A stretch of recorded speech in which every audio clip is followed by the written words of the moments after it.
Well, hello, everybody, and welcome to another episode of the Business Spotlight. I'm Scott McMeans with Action Coaching. Today, I'm with Melissa Overstreet, and she is with PRN Staffing Services, a unique business that she's kind of created over, I'd say, a few good years of bouncing around the country, learning how businesses should and should not be operated. So she's got a great backstory, and a lot of information is going to come out today. I hope you find it educational. So, Melissa, welcome to the show. Thank you so much. I appreciate you guys. It's our pleasure. What I'd like to do is have you take a few minutes and introduce yourself to the audience. So, the microphone and the camera are yours. Please introduce yourself. My name is Melissa Overstreet, and I'm the owner of PRN Staffing Services. We've been in business since 2019, and we cover a good portion of the Cleveland area and part of the Akron area. We're actually working towards the Columbus area as well, and possibly a little farther past Dayton. We staff STNAs, LPNs, and RNs in nursing homes, assisted living facilities, and hospitals as well. Most of them are, PRN staff. Mhm. So as needed, they cover the shifts that are open with the facilities. So once the shift is open, we schedule that staff into that facility. I've been doing healthcare since I was 16 years old. So it's healthcare is pretty much my niche. That's all I know. So if I were to be taken out of healthcare, I'd be in big trouble. Um, I have worked in long-term care facilities, acute care facilities, skilled nursing facilities, detox, rehab, med surge, mom baby, veteran homes, veteran hospitals, and you name it, I've probably been in it. So I've been there for quite some time, long time. Uniquely qualified, I think, is how that's best described, right? I hope so.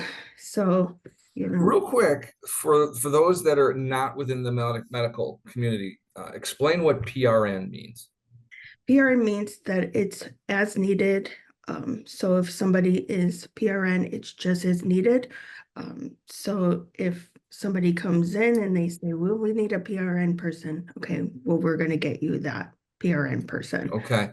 So it's for call-offs, it's for overload, it's for heavy seasonal area or a heavy seasonal time, whatever the case may be. And the reason why I want to make that a distinction for you is to let the audience know how unique your industry or your business is, because you're not dealing with a consistency from Monday through Friday every week. Right. It's a planned activity that somebody is either knowing they're not going to be around because of vacation or illness, whatever, but you are very reactionary in your business, not necessarily proactive. Is that a better way of explaining it? Correct. Yeah. Okay. That's it. So now, the reason I bring that up, Melissa, I want people to understand when we talk about the highs and lows and the challenges of your business and what makes you so unique, I want people to understand the backdrop of what you do is chaos, right? It So is you've chaos. got a long-term facility, hospital, a skilled nursing facility, a nursing home, whatever the environment is, they're calling you because they have an immediate need or a need within a very short period of time that they need filled, and they call you because you're capable of doing what they're asking you to do. And what most people don't realize, you're not a temp agency per se. You are an agency that has a full cabinet of talented LPNs, STAs, are registered nurses, what have you. You have all these amazing people that are willing to work with you, and then they get placed into a facility because they don't work there. They're just working there because they're needed. It's a very interesting niche. So Yeah. I want to make sure And, people understand that. Go and ahead. I want people to understand that this isn't a 9 to 5 job. This doesn't stop. This is Right. hospitals don't shut down at 5 o'clock in the afternoon because, administration and management have gone home. This is something that goes on 24/7. So this is something that's all the time. Here we go. So it's all the time. It's, this is a Monday through Sunday, 24/7 operation. You Yeah. don't go home, you don't shut your phone off and on the weekend and go have fun. You are working consistently. So this is not something that you get to go to sleep sometimes. Sometimes you're up. Sometimes you're up a couple days. You know, you just know, like, if it's busy, like Christmas time is probably the worst time because there are people who go on vacation there, or they're, you know, right now we got another influx of COVID. So now we're going to have another influx of needs. So Mhm. your staff has to be willing to go into a COVID facility, mask up and go, you know. So this is, it's kind of like welcome to healthcare. This is what it is. Well, what a great line, Melissa. Welcome to healthcare. I think people believe healthcare is a very glamorous Yeah, industry or a very glamorous job to have, and it has its moments, right? And I yeah, think a lot of people that do the work that you do, from a caregiver perspective, are in that field because of their need and commitment to helping others. And I love that people have that behind them. But I think a yeah, lot of people don't understand the backdrop of healthcare and the backdrop of what it takes to put things right. yeah. Um, so walk me through a little bit about your backstory and how you got to create PRN Staffing Services. What brought you to say, you know what, I'm going to run a business and do this? I have been on both ends of the spectrum. I worked the floor. I worked with patients. I worked, 3 days, 5 days, 7 days a week.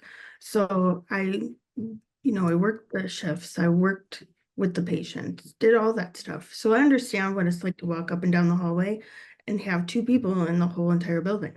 It's just you and another person taking care of 60 patients. I get that. I understand that. I also worked in the administrative part of it, hiring, firing, onboarding, doing all that stuff.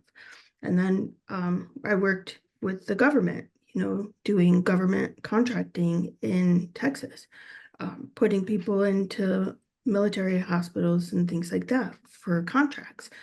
And, you once you're um, into that base of it, you are like, okay, well, am I capable of running my own business? And you go work at another place and another place and another place, and you get a little better, and somebody teaches you something else, and somebody teaches you something else. And then all of a sudden you're like, okay, let me give this a shot because I think I can do this, And for the most part, I think, knock on wood, I've done a pretty okay job. I think you've Um, done just fine. yeah, it's right now it's a little slow because, the facilities are cutting back right now. People are cutting back because they're afraid Medicare and Medicaid aren't gonna cover. Um, some places just don't want agency in their building. They just don't want Mhm. other nurses in the building.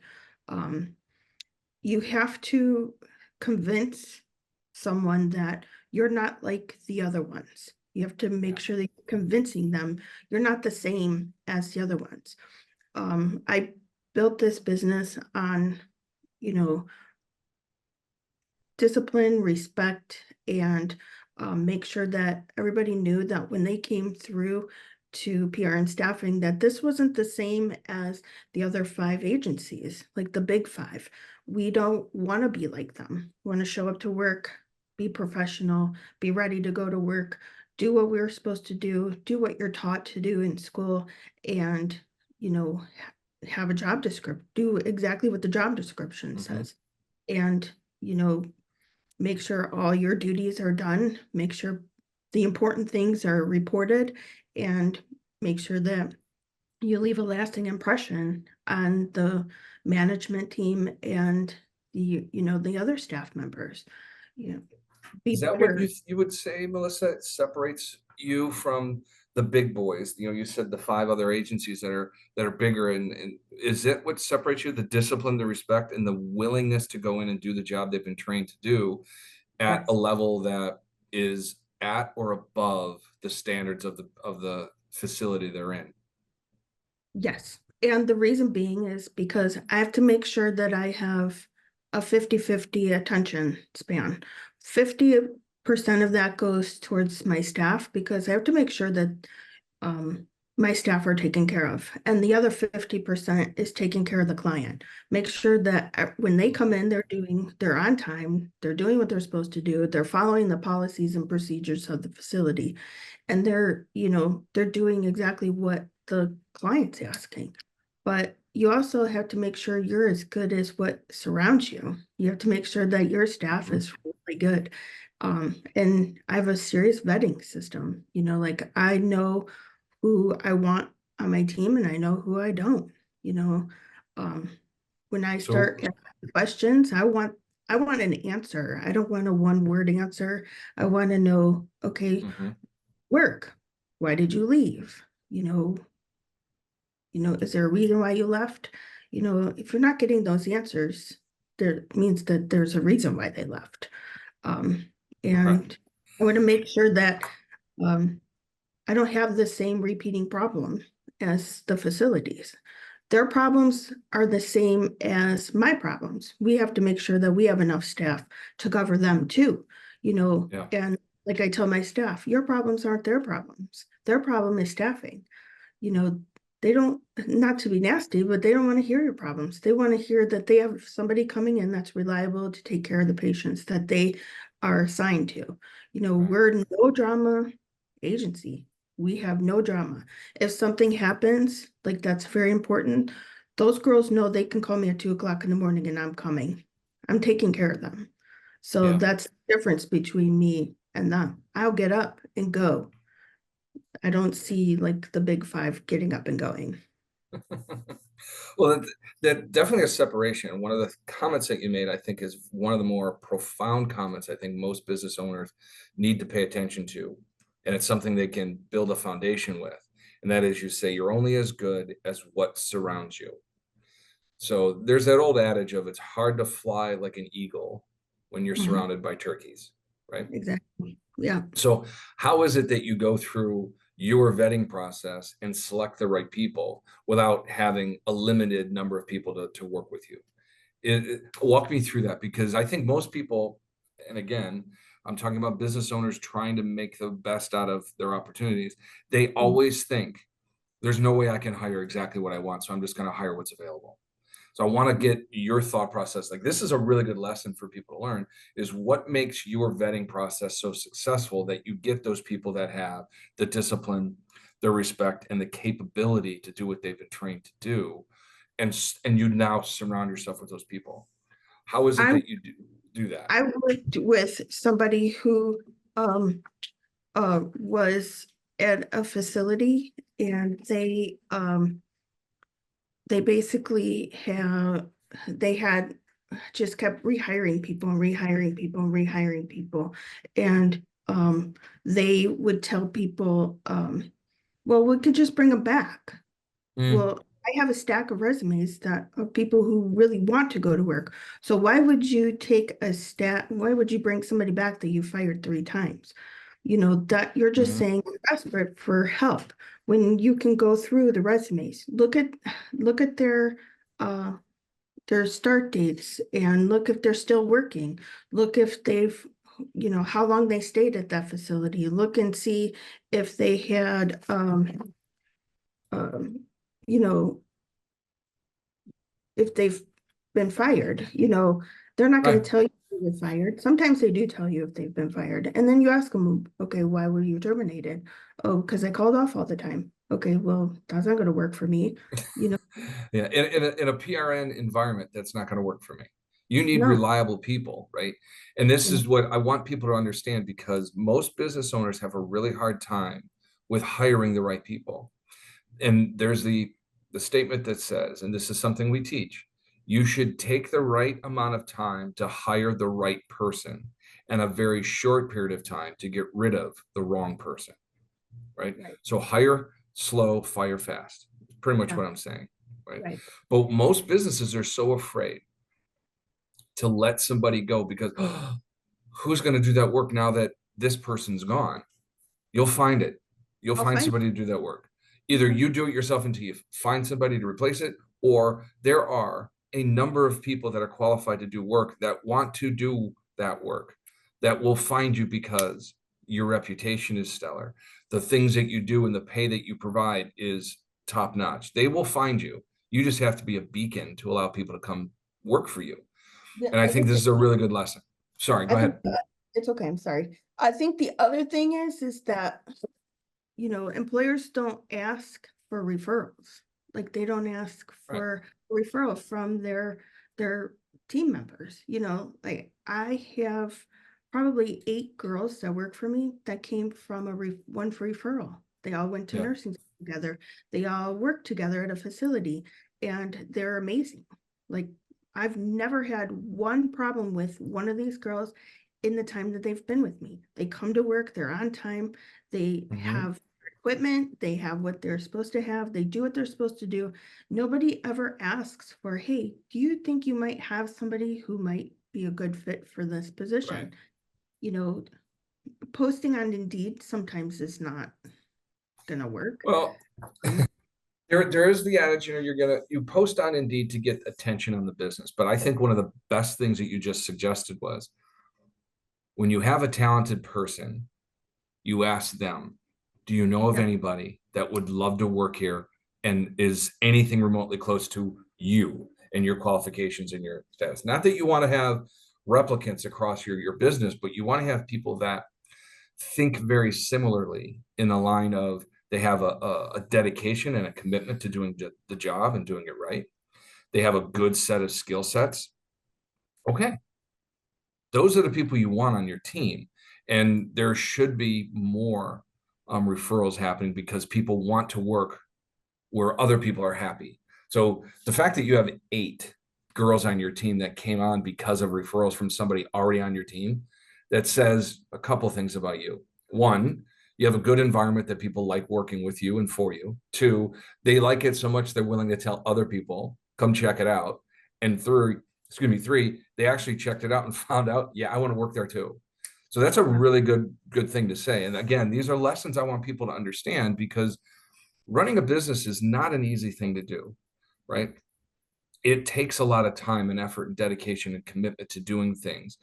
And when right. you surround yourself with the eagles, you get a chance to fly that way. So, Melissa, what is it that you would say is the biggest challenge in your industry right now?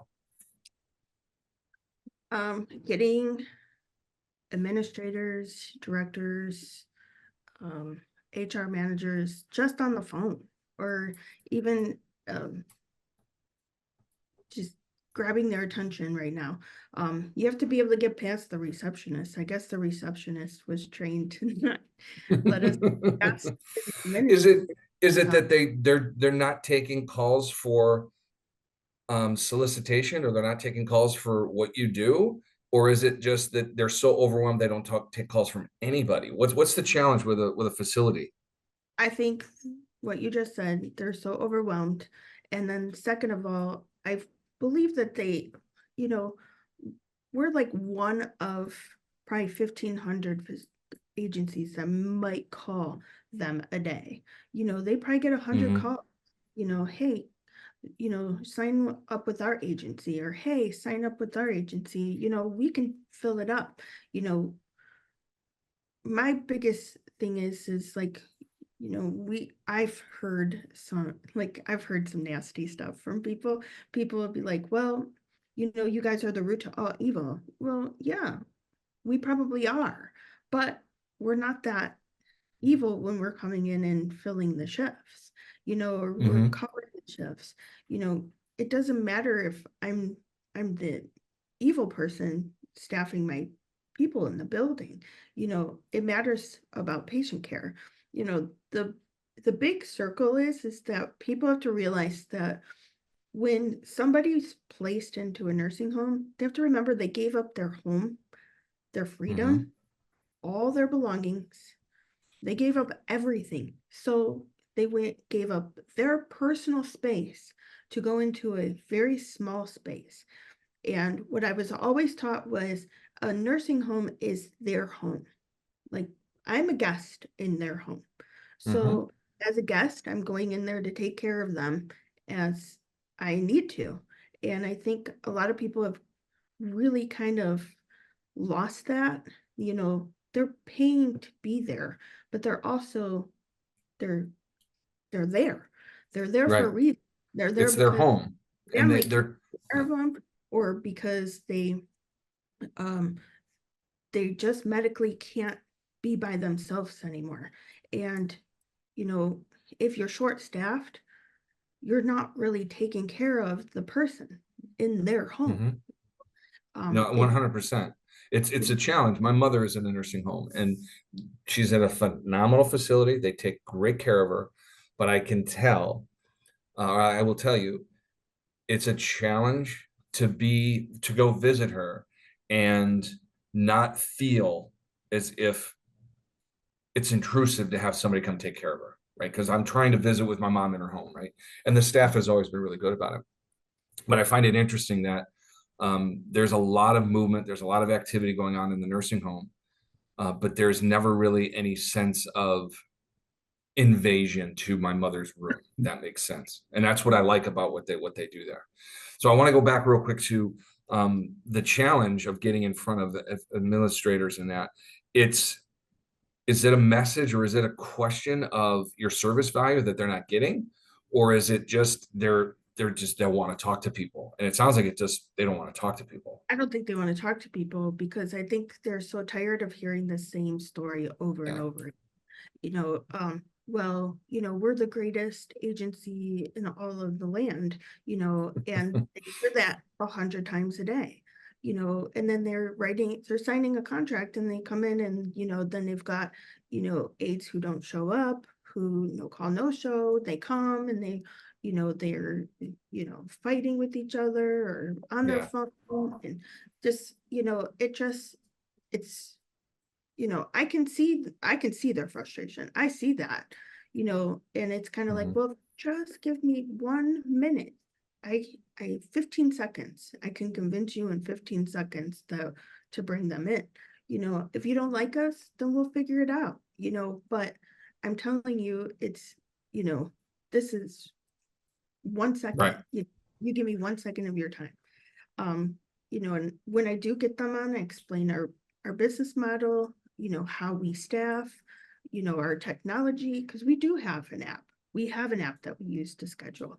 We have Perfect. an app that we use to time keep. We have an app that allows us to put their documentation in, and so they can see, that they have their credentials and their background checks and, their application, all of that stuff. We have all of that. Yeah. So that, it's all in front of them, um, they have my phone number. We're 24-hour human run service. It's very sad that I have to say we're human run and not computer run because you know, big companies use their chatting system. I want to have a conversation with a human being. I don't want Hmm. to a chatting system. If something goes south, I want to have a conversation with a person. I don't want to sit there and text message you. I want to get to the bottom of it so we can fix it and move on, or we can figure out how to fix it later on or right now. You know, that's the difference. No, it's wonderful that you say that because I think most people have this understanding that AI is going to take over the planet, which I understand. Okay.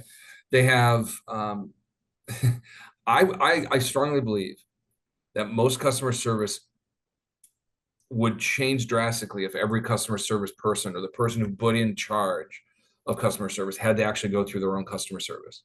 It would change drastically Oh yeah. because it is the most frustrating situation to get on a phone and have to press how many different buttons to finally get to somebody. And all you want to do is ask a question that I know a human being can answer, but Well, now I got to go through them.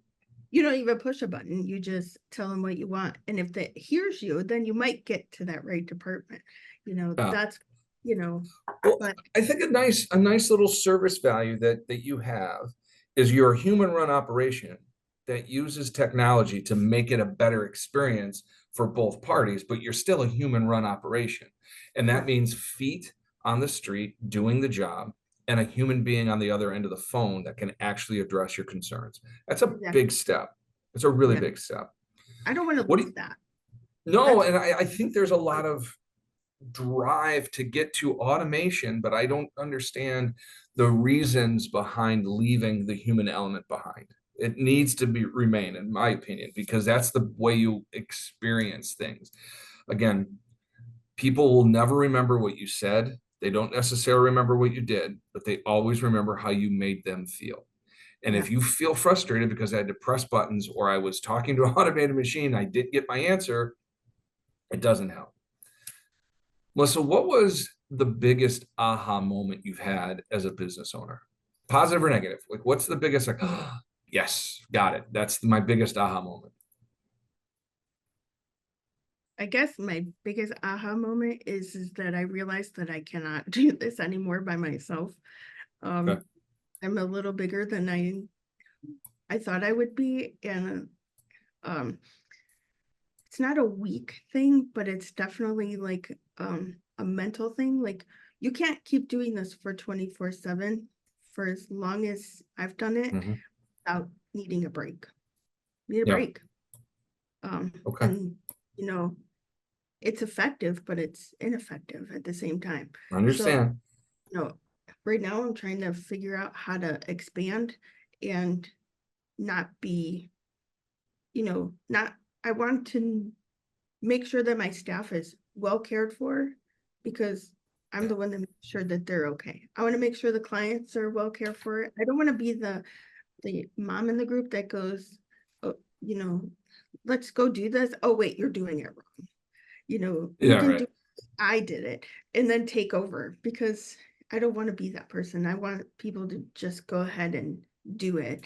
And, Well, you bring up a good point. As a manager, as a leader of your organization, it's hard to be a micromanager, right? Because that destroys relationships and trust. What I like about what you said, though, earlier is you have people that are disciplined, they have respect, and they show up knowing what to do because that's what they were trained to do. So there's no reason to tell them how to do something. They've already been trained incredibly well to do it. right, The best way, and it sounds like if I'm hearing you correctly, one of the best things you do with your teammates is not tell them what to do, but ask them questions about what they're doing. So right, not only do you get a chance to learn, maybe there's a better way because they're doing it differently, or you can understand why they're doing it and then have a conversation. It's a lot easier to do that than to try to step over a boundary and micromanage right away. Is right. that a good assessment of what you said? It, yeah, I don't want to Perfect. micromanage anybody. And eventually when we bring people into the office, I definitely don't want to micromanage because, you know, again, we're gonna vet the same way Yeah. that we vet outside that we do inside, make sure that people know their role too. And I want to make sure that those individuals know exactly what their roles are in the office and um, in the field, so I want to be able to go out and meet with more clients and go meet with more vendors and more, Hmm. and I want to be able to have a group of people be able to go do sales and go do Hmm. scheduling, go recruit, go to job fairs, go to all these things that, schools hire, schools hold down or whatever. I just want to make sure that those individuals know their roles too, because I don't want to micromanage them either. And And I'm just, I you want am, people to contribute, right? If I'm hearing you right, you want people to contribute. So know your role and do what you are supposed to do to contribute. And I'm here to support you. That's a wonderful way of managing people. yeah. What is the piece of advice you'd give a new business owner? Make sure that you have every single duck in the row that you need to have in the row. Make sure that you know exactly who you're working with 100%. If you have consultants, make sure you know that you have consultants and you know who they are and who they're connected to. Make sure aspect of your business is 100% in order before you Mhm. open the door.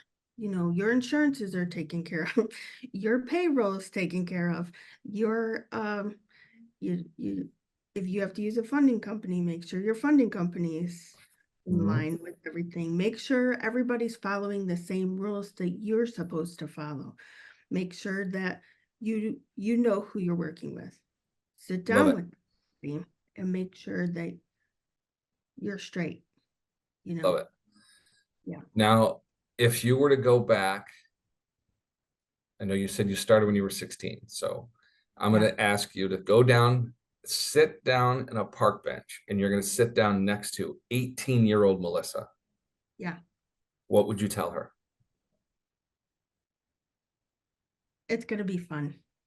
It's Oh, gonna I be a love it. fun ride. Have fun.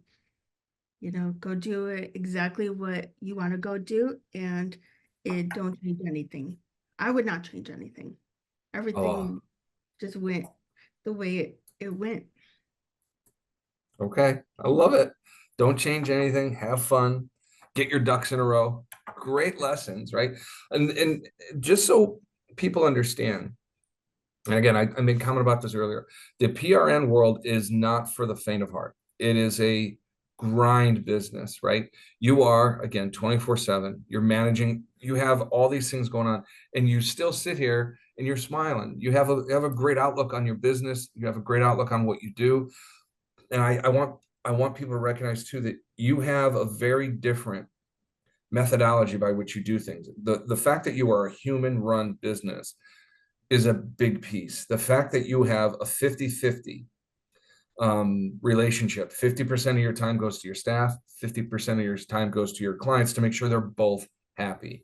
I think that's a wonderful way of running a business. And if you can find a way to somehow open the door for a facilities person to recognize the value that you provide, everything goes according to plan. Everything's brilliant if you can do that. Right. Thank you so much for being on the show, Melissa. This was great. There's a lot of lessons here. Um, any final parting thoughts? Mm, just do what you love. You know, if you love Thank your you. job, if you like to work with people and you like to work with, I like older people, so I there's a lot of lessons. If you have time to sit and talk to Mm, an elderly person, they have a lot to teach you. um, I would agree with that. they have stories that are so amazing. Yeah, yeah, they do. Melissa, thank you for being on the program. I appreciate Okay, it. thank you, We'll have see a great everybody. day. Thank you. You too. We'll see everybody on the next episode of the All Business right. Spotlight.